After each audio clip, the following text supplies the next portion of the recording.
Hey there, I'm your presenter Ray, and today we're going to be doing a deep dive into bitter foods and herbs and their connection with our vagus nerve. So let's get into it. Why are most herbs that have affinity for the nervous system bitter? I have this question in my mind that makes me wonder if there's more to being bitter than just supportive to the digestive system. What if there's a part of a bitter that actually has affinity for the nervous system? In Wild Medicine Solution by Guido Mase, he also explores this connection of bitters and the bitter taste and the vagus nerve. So I started exploring this as well. Some common herbs you've probably heard of that have bitter flavors and have a nervous system affinity. Herbs like mugwort, St. John's wort, chamomile, holy basil, rosemary, skullcap, wood betony. The list truly goes on and on. So let's talk a little bit about the bitter principle itself. What makes a thing taste bitter? There is no particular molecular structure that makes something taste bitter. Instead, there's a wide range of structures that share this bitter property or bitter principle. And this range can really vary from small ions to really complex big structures like proteins. To be bitter, it needs to bind to our bitter taste receptors. These are also called our T2Rs, all in caps. And then it's definitely considered a bitter. And once it's bound to these receptors, they'll all have a range of actions, which will depend on the receptor it's bound to and the molecule itself. So there's a common thread of why we taste bitter. Bitters seem to be a common plant mechanism of defense. Once these chemical structures were toxic to insects and mammals alike, and some still are. Humans and plants have co-evolved together, and now we can enjoy chocolate and coffee and live another day. It seems that this bitter taste was meant to warn us of the potential intake of noxious or harmful chemicals, compounds, poisons that were in plants.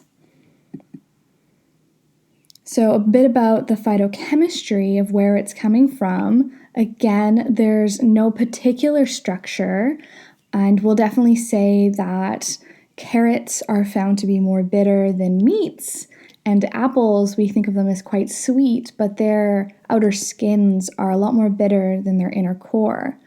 So virtually bitters are found in all plants, and there's a long list of chemicals and compounds that are often bitter. You might have heard of alkaloids, iridoids, cinnamic acid, rosmaric acid, many flavonoids and polyphenols, coumarins, lactones, saponins. It's a lot. There's a big list. So inside the body and our taste receptors. So according to Western science, we have 4 to 5 tastes. Each one is associated with its own autonomic nervous system response. And these tastes are sweet, sour, salty, and bitter. And then that 5th taste I was talking about is the umami taste, which more research is going into. What was really interesting, I found this study that talked about bitter taste and how the bitter flavor actually had the most measurable autonomic nervous system response. And this was measured through blood flow, resistance, and temperature, and heart rate. So going into these taste receptors, they're a part of something called G-protein coupled receptors. And all of those receptors are involved in taste perception. And then bitter taste receptors are a subgroup of the G-protein receptors. So there are approximately 25 to 30 members of the bitter taste receptors, which is a very large amount compared to all of the other flavors, usually being about 20 more receptors. And each receptor, as I mentioned before, has a range of both activation threshold and tuning threshold, which means that it will respond differently depending on what's being presented to the receptor. And they can be activated, the receptor, by many different molecules, So one receptor can respond to normal plant components and then respond to toxic plant components and synthetic components. It really ranges. So now we're gonna take a side, step away, and go into the vagus nerve, do a little bit of a review, and talk about why it's relevant.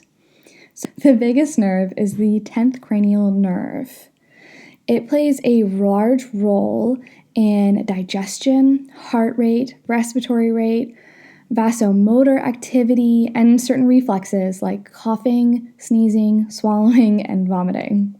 When the vagus nerve is activated, it releases acetylcholine at the synaptic junctions, which are those spaces in between our nerves, and it then binds to the receptors, this acetylcholine, and then it will stimulate muscle contractions in the parasympathetic nervous system.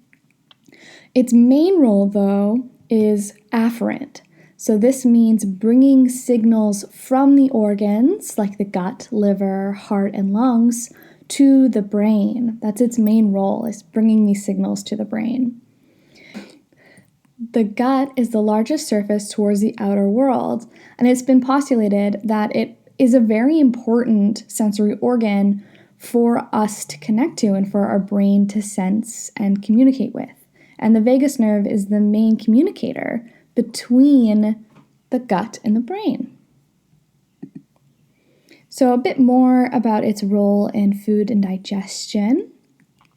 These afferent endings of the vagus nerve in the intestinal tract will express a diverse array of chemicals and receptors. And these receptors that the vagus nerve have are often targeted by hormones and regulatory peptides, which send signals to our brain from our stomach that let us know our food intake, how satisfied we are after a meal. It lets us know when to do gastric emptying, and it helps with energy balance. And this is all done by transmitting signals from the upper gut to the nucleus of the solitary tract in the brain. And the hormones that are mostly involved in this are cholecystokinin, ghrelin, and leptin. So vagus nerve stimulation. Vagus nerve stimulation is a therapeutic approach that's used for treating epilepsy, treatment-resistant depression, severe and recurrent unipolar and bipolar depression, as well as PTSD, and sometimes IBS. So what is done with vagus nerve stimulation is an implant is put into the body, and a constant electrical impulse is being sent to the vagus nerve, and it's connected to the nerve. And this is found to be really helpful in all of the cases I listed above.